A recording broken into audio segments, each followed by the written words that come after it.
Hello. तो अभी हम पढ़ेंगे डायरो यानी डायग्राम। तो एक्चुअली डायरो यानी डायग्राम होता क्या है?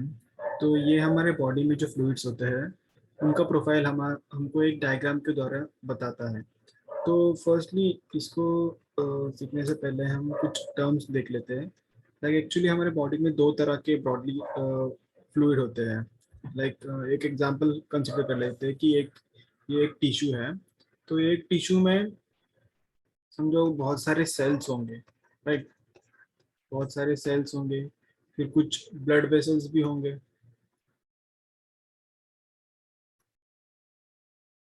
राइट। ये हमारा ब्लड वेसल है समझो।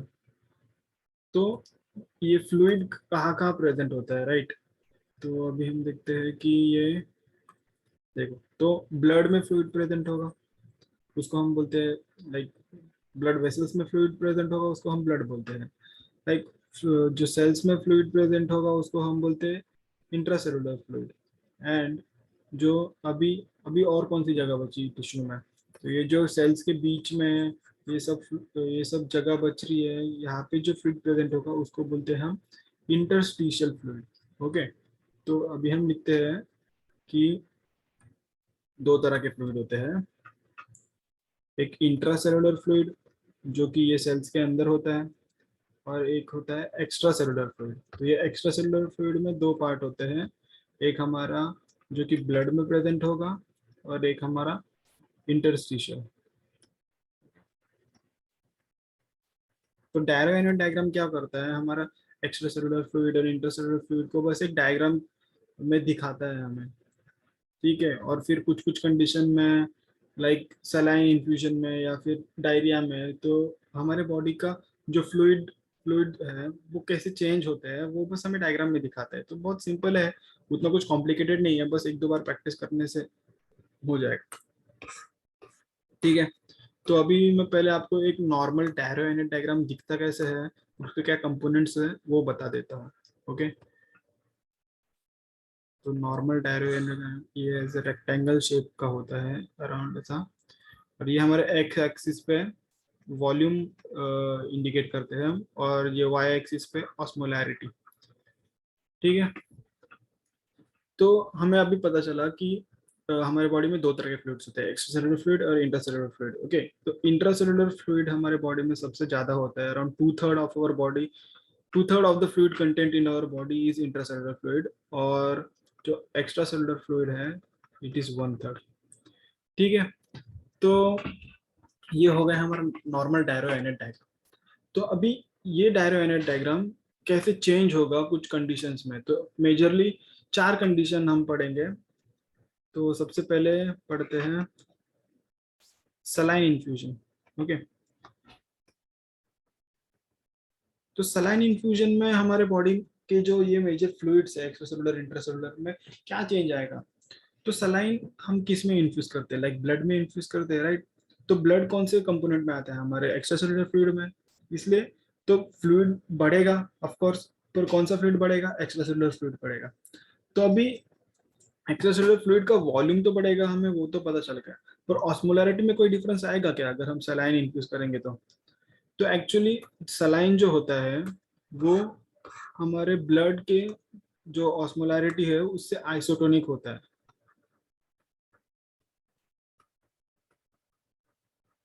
Saline is 0.9% NaCl। इसलिए तो डायरो एनोड डायग्राम में क्या चेंज आएगा, तो ये है रहा हमारा नॉर्मल डायरो anode diagram, intracellular extracellular. Okay. तो इसमें एक्स्ट्रा सेलुलर में अभी बस ये वॉल्यूम बढ़ेगा। ओके।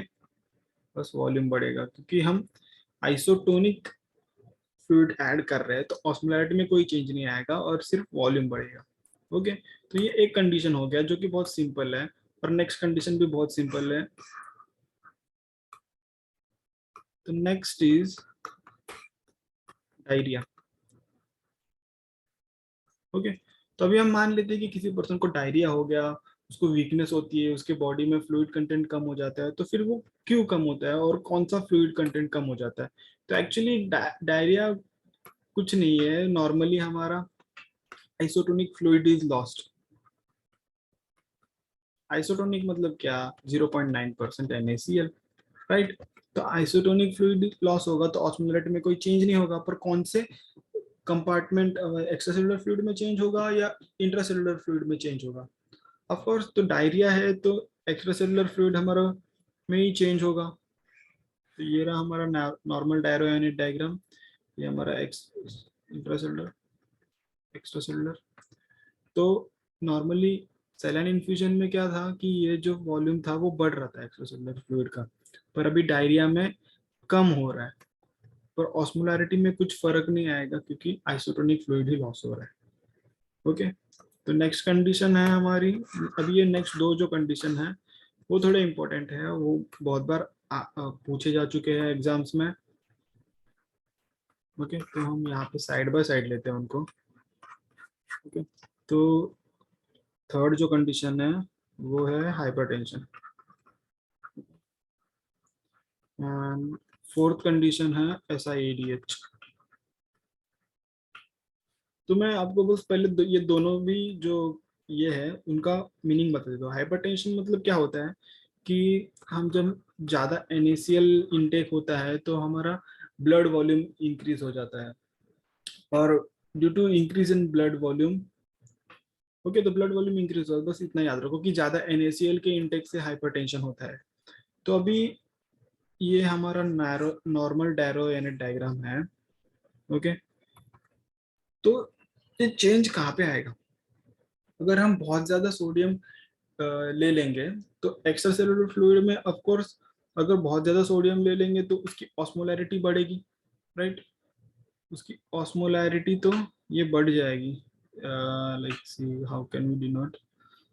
ओके, तो समझो यहाँ पे उसकी ऑस्मोलैरिटी है, समझो यहाँ पे पड़ती है ऑस्मोलैरिटी। तो अभी क्या होगा कि ये अभी ये बहुत इंपॉर्टेंट पॉइंट है, ये थोड़ा ध्यान में रखना, क्योंकि ये एक बार आपने समझ लिया ना तो फिर आप इजीली कर पाओगे। देखो, ये एक्स्ट्रा सेलुलर फ्लूइड की कुछ ऑस्मोलैरिटी थी पहले X, और जो इंट्रा सेलुलर फ्लूइड थी उसकी कुछ ऑस्मोलैरिटी थी कुछ Y।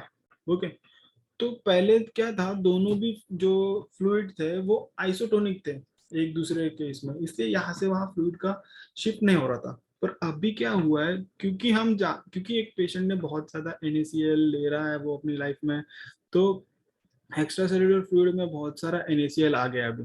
तो बहुत सारे NaCl आने की वजह से उसकी फ्लूइड की जो ऑस्मोलैरिटी है वो बढ़ गई।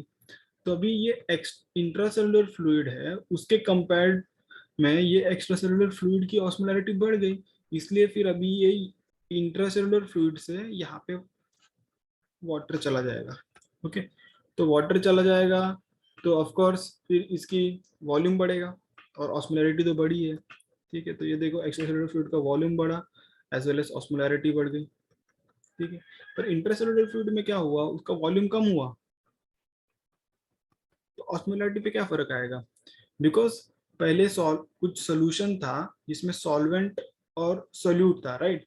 तो अभी उसमें का सॉल्वेंट कम हो गया पर सोल्यूट तो उतना ही है ना, तो वो क्योंकि उसका जो फ्लूइड कंटेंट है वो कम हो गया, इसलिए अभी उसका ऑस्मोलैरिटी बढ़ेगा। ठीक है, तो ये हो गया हमारा थर्ड कंडीशन। और अभी फोर्थ कंडीशन, पहले तो हमें इसको समझते कि ये होता क्या है। ऐसा एडीएच मतलब क्या होता है कि इसको हम बोलते हैं syndrome of inappropriate antidiuretic hormone secretion. Inappropriate मतलब क्या होता है कि बहुत ज्यादा एडीएच सिक्रीट होता है। तो एडीएच हमें पता है कि एडीएच एक एंटीडायूरेटिक हार्मोन है जो कि हमारे किडनीज पे एक्ट करता है इन द कलेक्टिंग डक्ट, और फिर वाटर रिजॉर्प्शन करता है। ठीक है ना, तो अगर ज्यादा बहुत सारा एडीएच सिक्रीट होगा तो किडनीज में हमारे यूरिन बहुत कॉन्सेंट्रेटेड यूरिन ये होगी, और बहुत कम लॉस होगा वाटर यूरिन में। तो नॉर्मली हमारा अगर, ठीक है ना, हमें पता है कि नॉर्मली एडीएच लेवल मेंटेन रहता है और जिसकी वजह से यूरिन में भी वॉल्यूम अच्छा खासा चला जाता है। पर अगर बहुत ज्यादा एडीएच होगा तो फिर नॉर्मल जो यूरिन में जाना चाहिए वाटर वो भी नहीं जाएगा, वो भी ब्लड में रिटेन होगा। तो क्या होगा कि ब्लड का वॉल्यूम इंक्रीज हो जाएगा। ठीक है ना, तो ये रहा हमारा डायग्राम।